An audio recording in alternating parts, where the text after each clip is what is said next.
This is Across Divides, a series of stories and experiences from communities across the island of Ireland as they meet shared challenges and consider opportunities for collaboration. Find out more at icommunityhub.org. I'm Susie Can, and on today's episode, I'm going to be talking with our guests about how communities are engaging in nature-based solutions, in biodiversity and citizen science as ways to address some of the pressing challenges across our island. So I'm joined by Karin Dubsky, who is the Coordinator of Coastwatch, an education and environmental network of NGOs and Universities, and based in Ireland and across Europe. And I'm also joined by Shay Daly, who's a member of the Carlingford Lough Community and a volunteer with Love Your Lough and part of the local regional coordination of Coastwatch. And I'm also joined by Miriam Turley, who is the Growing Resilience Project Officer working at Social Farms and Gardens, which is a community development charity that specialises in community growing spaces. So we are going to hear from each of you, but it'd be lovely to maybe start and tell us a little bit more about your work. Miriam, we might start with you, and to just describe what all the work is about and what the communities are doing that you're working with. So thanks a million. Yeah. So like I said, like the Social Farms and Gardens is a community development charity, and I think that that's important. We don't do so much building community gardens or running community gardens. We try to support the communities that are doing it themselves, sort of, so supporting that grassroots up approach. And when it comes to that, we pretty much do anything that we think that the communities would like. So we would do networking between community garden projects. We would do training events depending on what we think people need. Then we would also run sort of projects around specific themes, like around seed saving, for example, or sort of fruit tree growing. And then we would do some work with councils and local government around policy issues as well. So yeah. Great, thank you. And Shay, you're also on the ground in the community, and maybe you'd give us a sense of how did the project that you're working on now start, and what is it that you're doing, and who else is doing it with you? Yeah, well, there's it started all for me. Thanks for having us anyway. The pleasure to be here. It just started for me. We just noticed there was a problem, especially in Carlingford Lough, a lot of environmental issues, and they weren't being addressed. And for me, it was sort of like you could see the problems, whether it was plastic or whether it was sewage coming into the lough, whether it was one thing or the other, or industrial problems. Everyone could see the problem, but nobody was saying or doing anything about it. It was just walk on by, none of my business. And there was this sort of mindset in Carlingford Lough, it's nothing to do with me, we don't own it, it's not ours. Oh, it's them ones on the other side, it's them ones on this side. It's their ones, it's their problem, it's their problem, it's his problem. But at the end of the day, it was all our problems. And what we went about doing was setting up a little organisation, Love Your Lough, myself and a few others. And I have to say, credit has to go to every single volunteer that attended a Love Your Lough event. Because without them volunteers, it wouldn't be successful. So it's to do with everybody, from the smallest to all our little eco bees and our warriors and what have you. So it was just about seeing a problem, fixing the problem, and then going to the source of the problem. And it just led from one thing to another, from single-use plastic to seal rescues to bird watching to coastwatch surveys, coordinating different events all around Carlingford, not just in Mournpoint or not just in Omeath, Carlingford. We decided to include the whole lough, which was a mammoth task because it's a big area, but the success and the reward is seeing the improvement that is happening day by day and just creating awareness. So that's so that's basically myself. Great. Yeah. Karin, you get to be aware of many projects, I imagine, like Shay's. What does all of the work that you do bring to it, and particularly this term, citizen scientists? How would you talk about that, and why is that an important ingredient? It's a really important ingredient of modern decision making. In theory, the public can participate. We're all talking about access to information, public participation, less about access to justice. But what do the citizens have to bring that they feel confident that they have enough information that they can contribute? So citizen science, to me, it has many different parts, but one of the parts is to have non-scientists understand scientific data which is relevant to them. Say it's your bathing water report or the monitoring under the catchments, all island approach to water management. But quite often people don't know, what does 50 milligrams per litre nitrate mean? So it's to get that across. So we do, for example, in one of the citizen science projects I'm involved in is the Coastwatch survey, where we do a basic eco audit of the shore, as you can see here, every autumn. And we all use the same method, the same base questions across Europe. Well, it used to be across Europe, now it's only little patches here and there. But the citizens do it like you're checking your house before guests come. It's a methodical check, what needs to be done. And report, and then with modern technology, of course, reporting is so easy. Virtually everyone has a phone. We used to do everything by hand.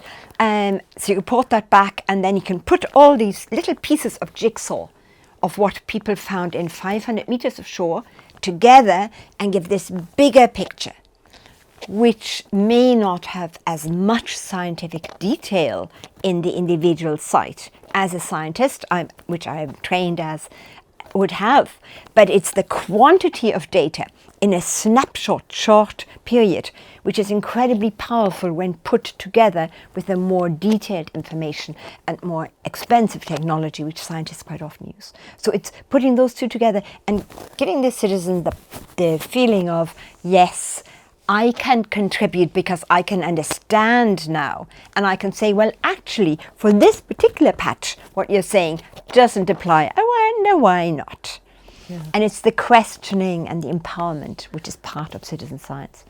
And it seems like part of that is going to be about, this word science that might seem like far away from me. But if you're in a garden, in a school garden, I know I've worked a lot in school gardens myself, and that, what is the connection between the seed saving, the growing in the soil, or the marine mammals and science? It seems like it's this far away thing, but through that direct engagement, I imagine that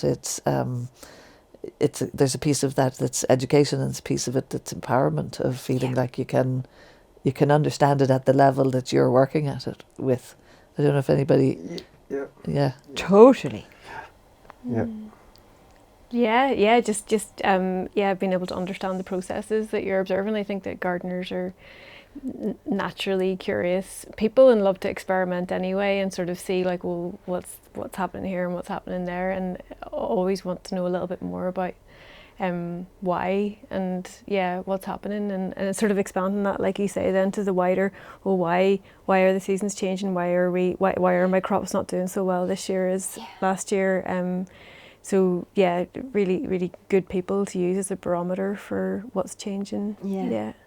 Because essentially you were talking about the very first impetus to starting in the Love Your Lough was observation, which certainly is the key. Exactly what you just said. People, if you're engaged in something, you're observing it, and you start to pay attention to seasons, or you pay attention to pollution in the loch. And biodiversity as well. One very quick trick to do, even with yourself, is a patch which you walk quite often. You think, what animals are there? On that shore. And sometimes I'm asking people, you walk this shore quite often. What kind of animals? That's just about nothing. Every so often there's a seal there.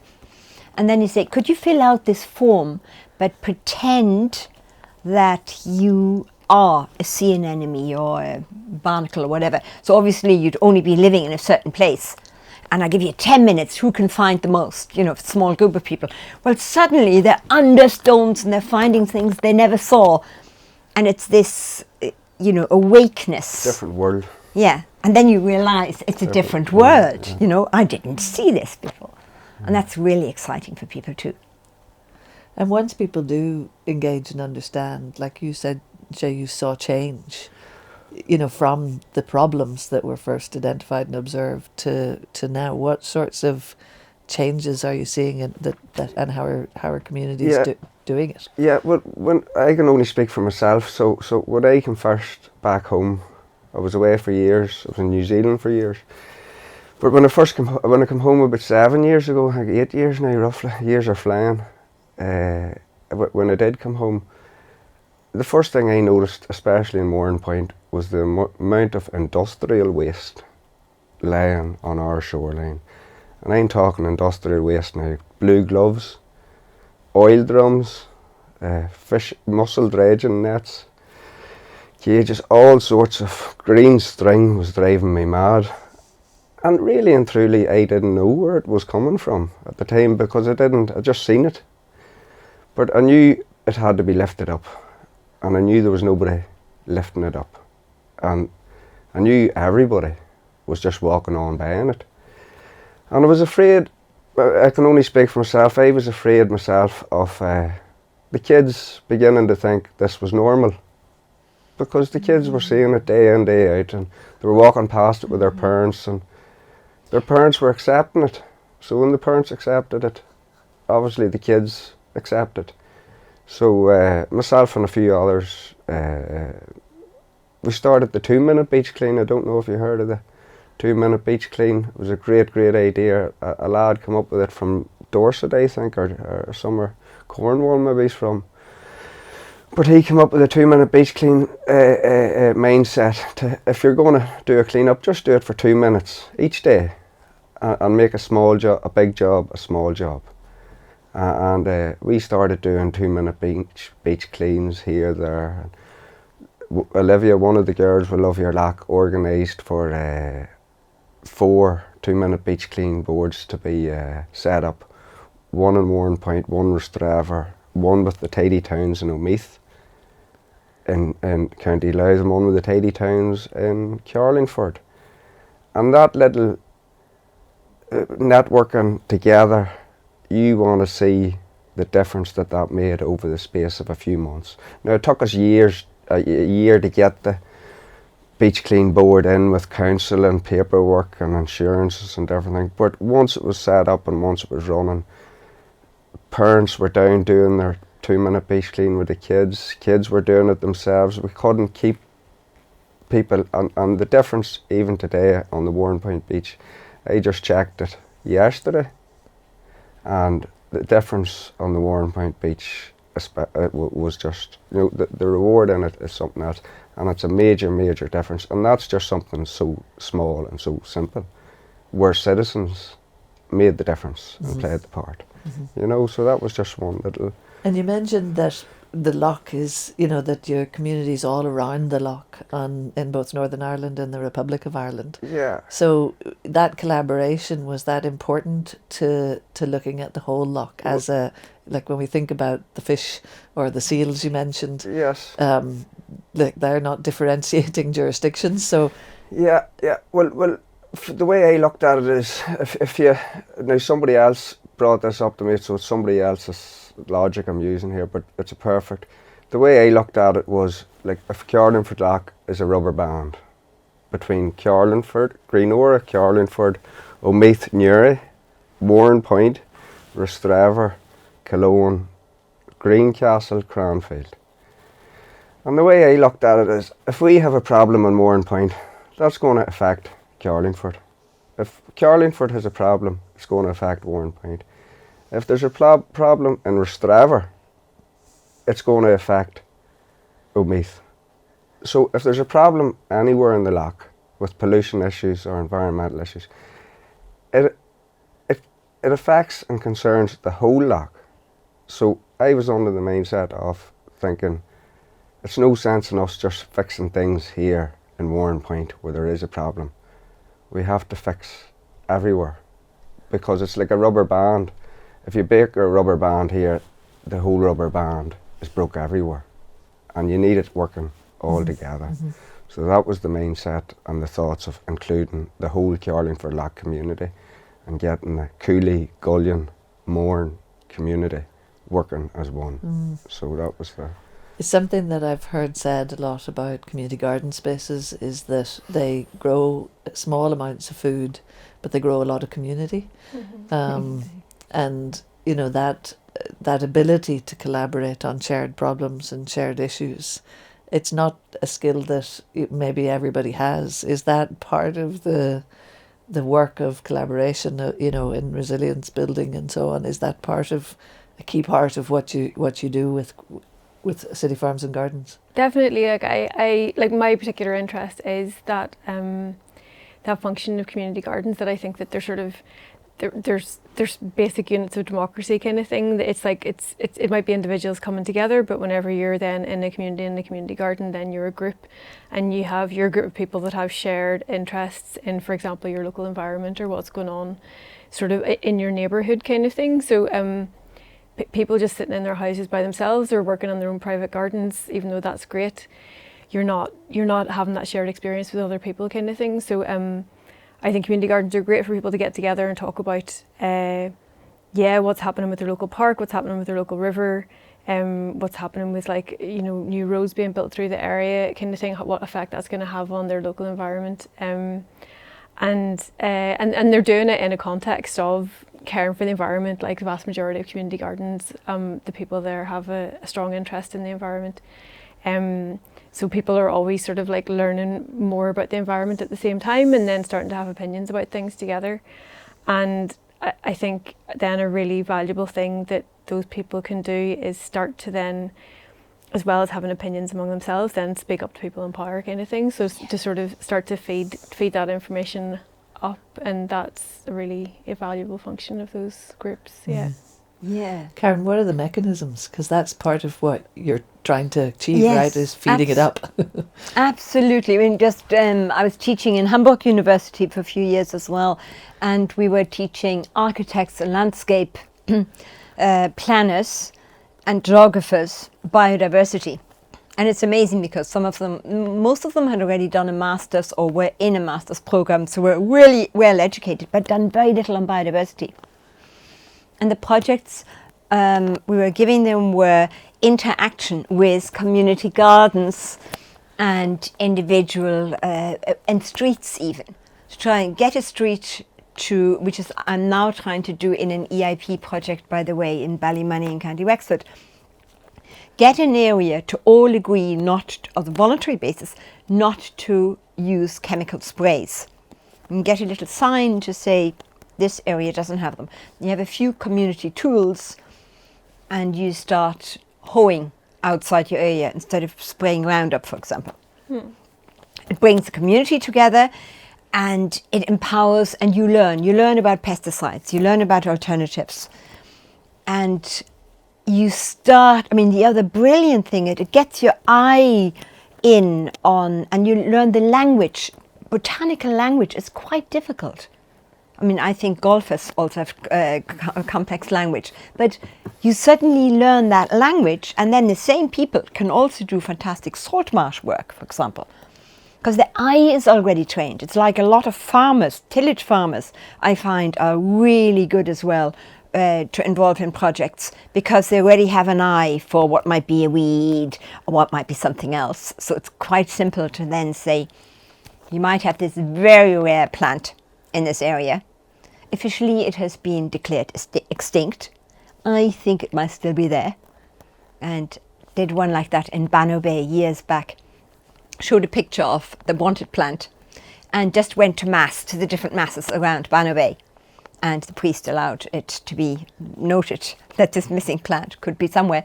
And we found 7 sites of it.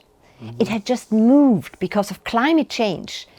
Its original location was lower, and it had literally, as sea level is rising and rising more in the south than in the north, because Ireland is still tipping, it had literally gone on its elbows up, and we found it on higher ground.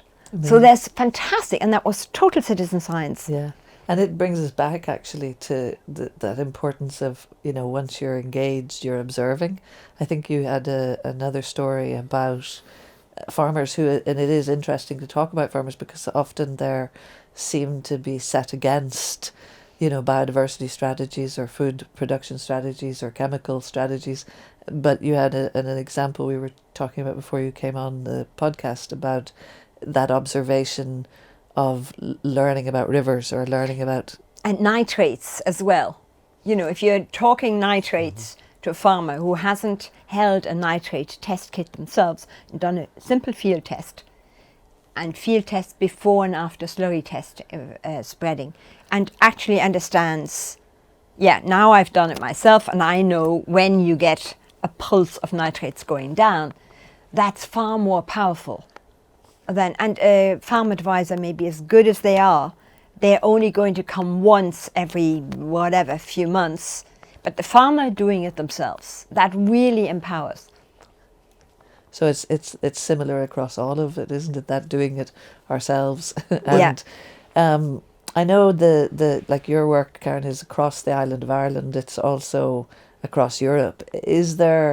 What kinds of the challenges that we face are pretty significant in terms of what's going on in all parts of our land and our food system and our coasts and our rivers.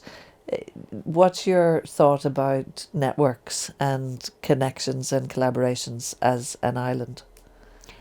I think there's huge traditional knowledge around the island of Ireland.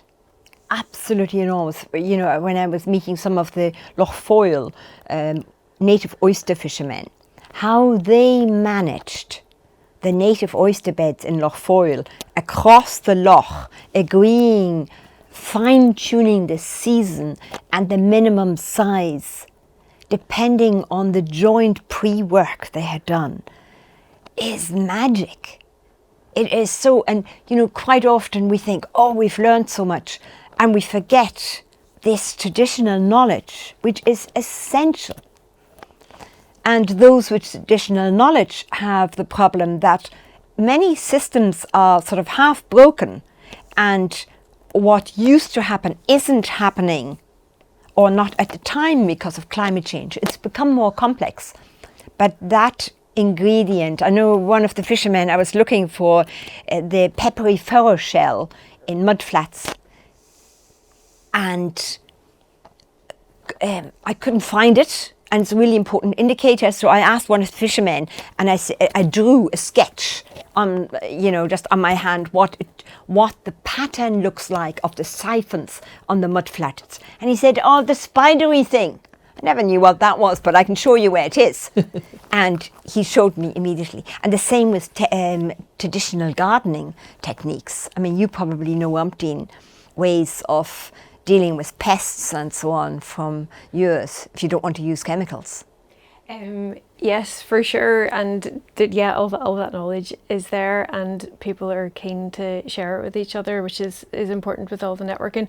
But as well, I mean, yes, traditional techniques are great, but also community gardens are great places for people to experiment and find out sort of like new techniques as well. Like people love experimenting with Japanese knotweed techniques for managing Japanese knotweed, or people innovating, but like in a low tech way kind of thing. So like figuring out techniques that people can use and can share. But we did a really nice webinar a few months ago, and it was gardening techniques from around the world, and it was sort of looking at people who are living in Northern Ireland, who come from other parts of the world and who have sort of brought some of their techniques and what's working here kind of thing. And there was a few different things that, it was really nice. But one of the nice things was that we had somebody from Nepal, somebody from New Delhi, and somebody from Pamplona in the north of Spain. And all three of them used Three Sisters techniques. So the Three Sisters is growing maize, and like sweet corn and runner beans or climbing beans, and then pumpkins or some kind of squash underneath, and those three plants sort of work together in a system to support each other in their growing. And I thought that was a Native American Indian technique, but it turns out that people have been using it for generations in the north of Spain and Nepal. Like it's just a really common technique. So it's interesting to find things like that out as well. And that kind of Polyculture type thing, yeah. The idea of learning from each other, from new cultures on our island, and also like the lock on both sides of a jurisdiction. You have a project at the moment in City Farms and Gardens with working with the Republic of Ireland Community Gardens, and what would you say are the benefits of that, and is there how did it come about, or why did you decide we could be working in an all-island project? Well, we were just so pleased to have the opportunity to work with Community Gardens Ireland is a network of community gardens and community growing spaces in the Republic of Ireland, and then Social Farms and Gardens, which is my organisation, works in the UK, so like Northern Ireland, England, Wales and Scotland. But we'd always sort of been friends with the Community Gardens Ireland ones, and we had done shared events and tried to support each other because they're doing the same thing as us, kind of thing, just trying to build capacity in the sector. And like it's all about networking for us. It's all about like linking people up, because sometimes community growing can be, if you're the organiser, it can be a bit lonely because you're sort of just plugging away at your own site and trying to do your own thing, and then you meet somebody else and they've got all the same challenges as you and all the same problems, and you can just sort of talk to each other and be like, oh yeah, funding's a nightmare, volunteers, hard work, like the council, oh my god, kind of thing. So it's just really great to bring people together for that. So we were really, so then there was a fund available from the Community Foundation for Ireland and Community Foundation Northern Ireland.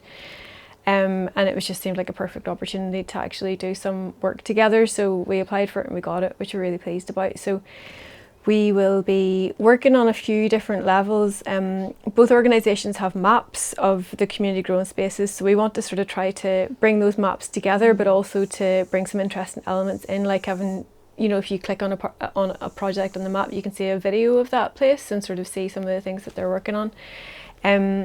We also want to do some cross-border visits around different themes, because we're always trying to share learning between community growing projects in Northern Ireland, but then there's this just whole wealth of information of people doing stuff down south as well, like beekeeping techniques. There might not be so many examples here of doing it, or people might be thinking up really interesting composting techniques, but there's the practical skills, but then there's also the how do you work with your council kind of skills, how do you engage your community, and we've heard all of the examples from here, but then there's so many more ways that people are doing stuff down south. And then also just the organisations, Community Gardens Ireland is a brilliant organisation, what they've achieved. They're doing a really good job at the minute of interacting with like TDs and politicians and just talking about policy, like national policy around community growing. They have some really skilled people volunteering in their organisation at the minute doing that. So we're actually taking inspiration from them and looking at the reports and the submissions to government and the information that they're gathering to make a case for there being a legal obligation for councils, for example, to provide community growing space. So we're actually sort of going like, yes, we should do that, and we might copy your format a bit, and just taking a lead from them. So, and hopefully we're also sharing some information about how we do things with them. So it's just a whole new wealth of information of how things are done. So yeah, it's great. I think there might be another aspect as well, which I've noticed. Sometimes when we invite people from the north to the south and they comment on something, then it is like an outsider commenting. And I remember Dr. Harry Gracie from Northern Ireland Agriculture came and visited us in Wexford, and I showed him some hedgerows, a neighbouring farmer, and he adored it. And he said to Kathleen, to the farmer, could I photograph your hedgerows to show at home? Well, she was so and rightfully pleased. And she said, this is good for Northern Ireland. So you can play it both ways. You can network, and you can also say, those from across the border also think it's good, so it must be good. Yeah. And I think it sometimes works the other way too. It does. Yeah, very much so. You've had some seals crossing borders, haven't you, Shay? Do you want to tell us about what happened with the seal rescues on the loch? Yeah, as I say, everything's new. Well, so everything's trial and error. Just do it and finding out. We don't know the protocols, or we don't know. As of course, we, as Carlingford Lough Community, don't see the border. We don't recognise the border. We don't see it because nature doesn't. And unfortunately, now do the seals. But we had a few instances. We all trained up. We're all trained up with Seal Rescue Ireland, and we were trained up in Courtstown and Wicklow. We're all seal rescue volunteers, so it's all on a volunteer basis. So, but we knew there was a place up in Portaferry that done seals as well. So they kept seals and showed seals off to the. But when we were rescuing the seals, the first few seals that we got in Giles Quay, Green Nora, in the Cooley area, should you say, of Carlingford Lough, we were taken to Wicklow, because that's where we were trained up, and that's where we were set up and coming from. But we lived in the Carlingford Lough area. But as after a few seals, after maybe 5 or 6 seals, we caught on that the Strangford Lough facility would be closer for us in the Carlingford Lough community. But when we got a seal that was found in Carlingford and a seal that was found in Omeath, we were told in Portaferry, once we wanted to take it to Portaferry, that you can't take that seal here because that seal was found in County Louth. And we says, well, it's only a seal, like we're looking to save time, it's an emergency, because they're pup seals. And time is of the essential once you take them from the coast. So we were told maybe 5-6 occasions that the seals found in Omeath and Carlingford and Cooley, Giles Quay weren't to be taken to Portaferry. They had to be taken to Wicklow. So I think I have to say it was myself started coming up, and I just done it naturally. When I was picking up seals in Omeath or Carlingford, when the phone call was being made, we would phone Portaferry. And I'll just be honest, and I would say this seal was found in Warrenpoint, or this seal was found in Rostraver. And they would all an Irish seal. So this seal was from the northern side of the water, and they would take it. So they would. So it was great that day.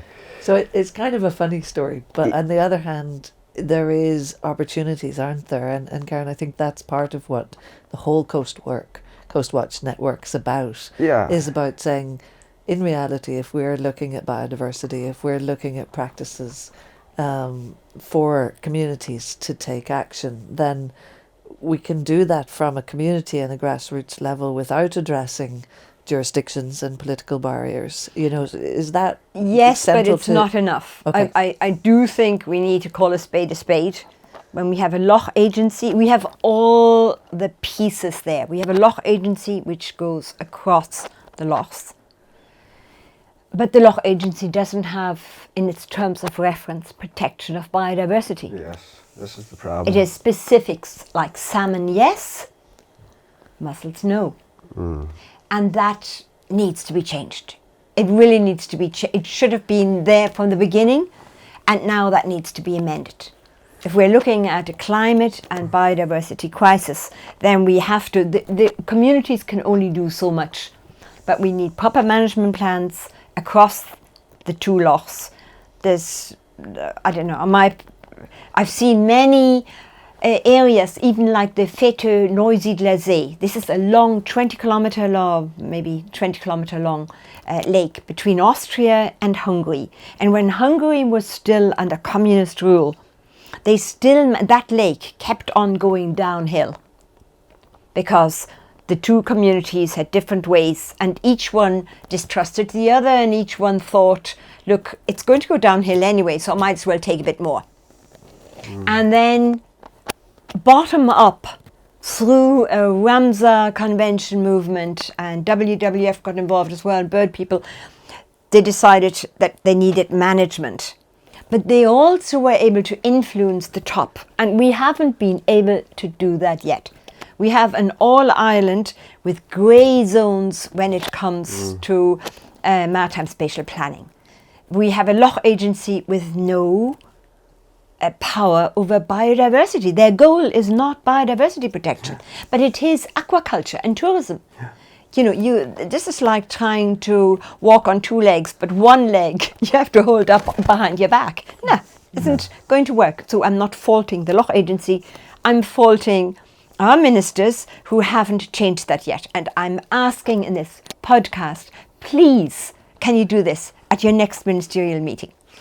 And if we're talking about the communities who are engaging with learning, and maybe, like, I'm wondering, you know, if I was engaging in citizen science, for example, if I'm engaging in a beach cleanup or a community garden, I wonder, you know, my immediate need might be the interest, the enjoyment, but later perhaps, like you were saying, because you've learned to care about a strip of beach or a particular community, that there is the power of, I suppose, getting involved at pushing for that. In what you describe in the example in Austria and Hungary was that grassroots swelling of. So it's kind of these ingredients of knowledge. Exactly. Is that it is, but also it's the luck of just getting the right people to come together at that time, for politicians to take that extra step. Yeah. They always know that there's a negative to whatever they're doing, but to be willing to go further. Yeah. And then, you know, the Noisy Glazé, the way they shot ahead was incredible. They worked totally across. The Noisy Glazé is an absolute haven. It is well worth going to. Yeah. And all the produce of that area have way higher price because a lot of it is biodynamic, it's managed really carefully, and so smaller amounts, higher quality, better for water, better for biodiversity. I think that's like what you said, that like whenever there's a group of people, then you can speak on behalf of the group, and then that has more power, kind of thing. So like yes, getting involved in a group, over time you will be able, you will sort of care more. But I think also that there are just some people who just are able to link what's going on a small level to what's going on at a bigger level. They're able to sort of synthesize those ideas. Mm-hmm. But if they're just a person, then there's no reason to listen to them. But if they're speaking on behalf of a group, or if a number of groups get together, like all your towns around the Lough kind of thing, exactly, then you have power basically, and they can't play off against each other because you're coordinated, sort of thing. So that's really important. That's what happened with us. It was one or two people, mainly myself, giving off as an individual. But when we started talking as a group and as a community, politicians did pop up. And as I say, different little things. As citizens ourselves, we come across problems we don't even know there, and the problems are only arising on the ground. And they can be sorted out easy enough, quickly enough, when people have the will, and it benefits everybody. And as I say, the benefits for the whole community, clean water, clean environment, you know, a healthy wildlife is second to none. So as I say, is putting that on to our politicians who can make the difference at the top and make the changes. You were talking about Carlingford Lough there. I would just like to say Carlingford Lough has no protections overall, management protection plan scheme at all. For an area of such outstanding natural beauty, you've got Cooley, Mourne, Gullion, and there's no protections of that area. It seems to be, if it's all been split up into little individual cases, I've got my pocket, I've got my pocket, I've got my pocket. We'll all draw grants. But that's having a negative effect on the whole community. So there's politicians in there that can make changes on the ground, grassroots, and bring protections that are vitally needed to that area, you know. So, and I suppose there is a connection, like you were saying to me again before we began, that you would like to do pretty much a tourism blurb now about Carlingford, telling people they should come there because you love it so much and you see the beauty in it. And that is a direct economic. So, you know, it's kind of that these things are not separate, that if you have clean beaches, if you have, had a conversation with, I think you talked about going to the source of where things were coming from. Yeah, I don't like complaining about something if I'm not going to try to fix it or give it a good go at fixing it. And I like to go to source, and I believe going to source in a nice way and finding the source of the problem. You can fix it without all the paperwork and all the PR and all the official stuff. There's a whole lot of ways. Sometimes people want to help, and I don't know nobody that would say, to hell with Carlingford Lough. Everybody loves it. Everybody enjoys it. Everyone wants to be there. Everyone wants to. So there's nobody really in there that I could say that doesn't want to break it or doesn't want to fix it or doesn't want to protect it, So it's a matter of just joining all them people up and putting them all together, thinking, change a little mindset of how long. We can't keep taking from it. We can't keep wrecking it. We can't keep concreting into it. We can't keep polluting it, because that's having a negative effect. We have to change. I think sometimes the individual will have a negative economic effect, and to actually face that. But to say that overall the community gain will be much bigger.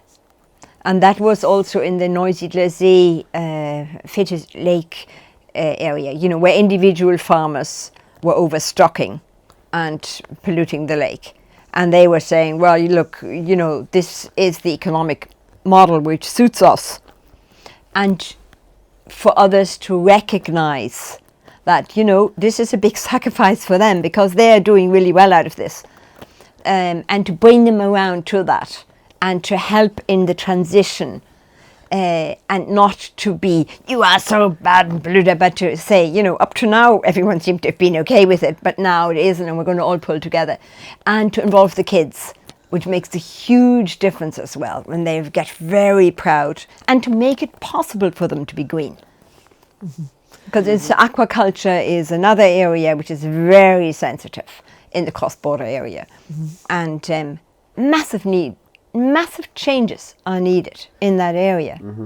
Yeah, and when you talk about that transition, I think what you're talking about, and we've touched on it actually on other episodes of the podcast, about the just transition then, so if it's not fair, if it's a burden to, some sectors of the community and not to others, it's like if there are changes to be made, how that justice element comes into it. I know at a grassroots level in community gardens that there is often an aspect of equity and equality, being, because it's somehow a level playing field, I think, a garden. Yeah, right. I don't know if that's and something... And a community garden particularly. Is that something that you've come up with or come about?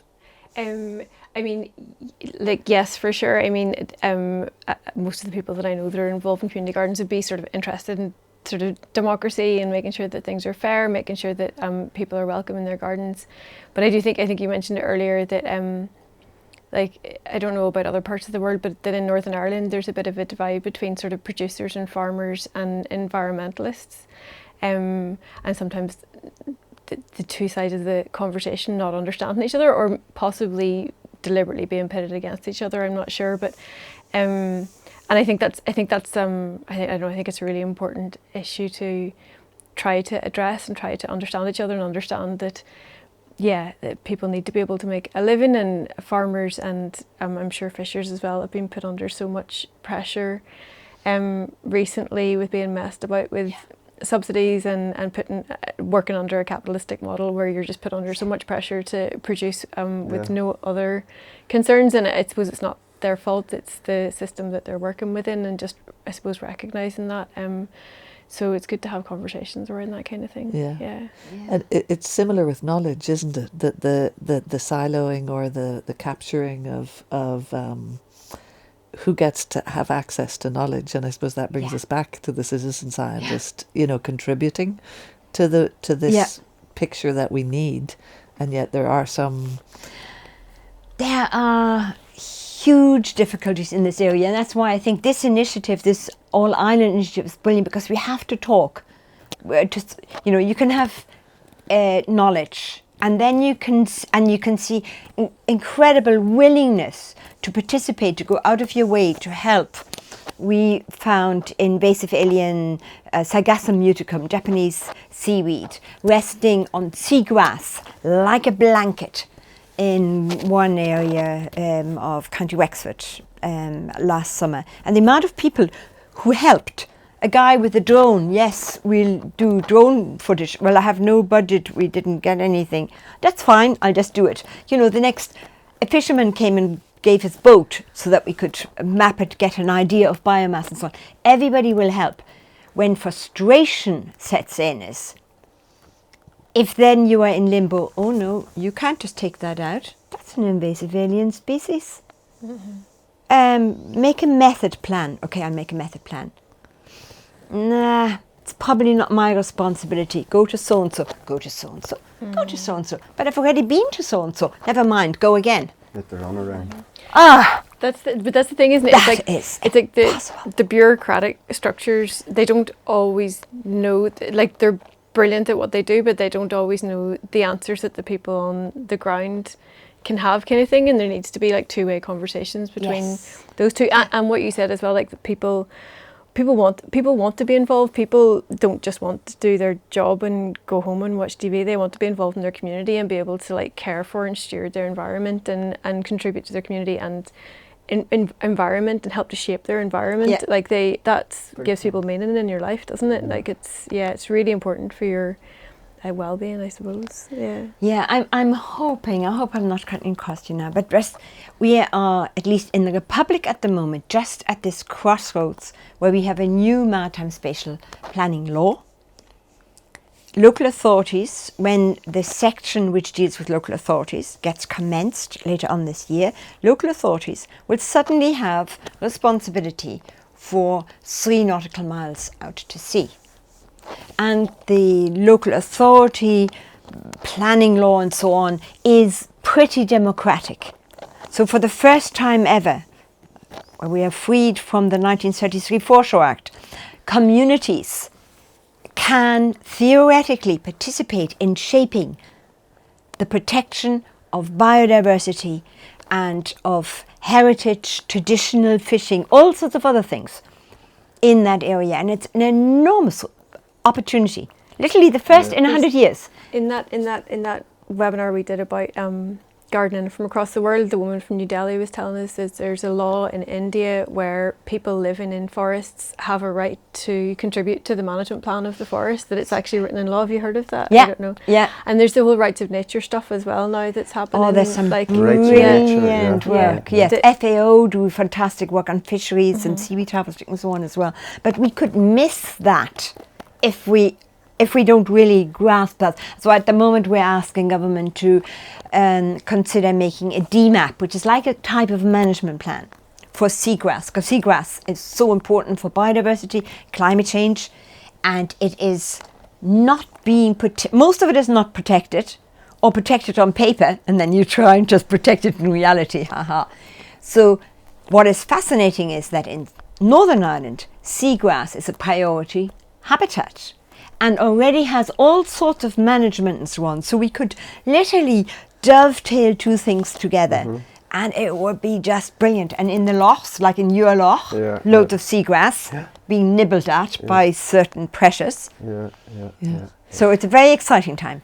It is, and I mean, I'm hearing that while there's the frustration on the one hand to, you know, wanting the top-down elements to support that empowerment of communities as custodians, like your community is actively around the loch becoming.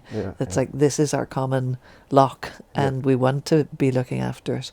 So it is an exciting time, and I guess maybe one of the things is how that first level of I'm engaged, I'm doing something as a citizen, as a community member, I'm doing it with a group now, that opportunity to make maybe the next leap into I could genuinely contribute to a management plan, or I could genuinely, you know, actively do that. Is there something that's needed there, or is it something that's just a matter of putting together all these, like a recipe that's sitting ready to be made into something wonderful? Because it sounds like you all have pieces of this recipe. Yeah, well, I can speak with our council in Uri. Over the last 7 years, like they just, I'm going to say it, they're just backwards. Right, I'm going to say it. Everything, they just don't take into consideration. They have their own biodiversity action plan that they just introduced in 2018, and they're going completely against it themselves. I think there was instance of the council having to report themselves over disturbing badgers in Kilbrony Park and different things. But there is some small, slight changes in going up through the council with different councillors and different mindsets, taking in the rights of nature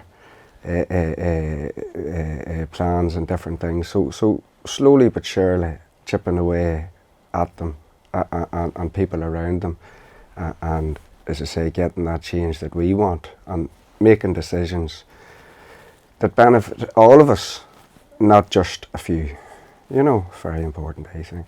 You know? And I think like that. I don't think people need trained up to have opinions on things. I think that there's so much expertise, and like in any community group, there's just different people will do different things. Do you know? And just there will be sort of skilled people who have a background in being able to contribute to things like management plans, and they just will be there. And I think that it's more people feeling empowered to speak up and Given those opportunities. Yeah. And learning as well internationally. Like, in community gardens, you have huge expertise and a long tradition in coastal zone management and issues like that. Ireland is really back, right at the, particularly the Republic, sadly. And we need to learn from others. And also the excitement of what is happening, like Alex was saying, what he's doing in Greece on seagrass and how we could work together.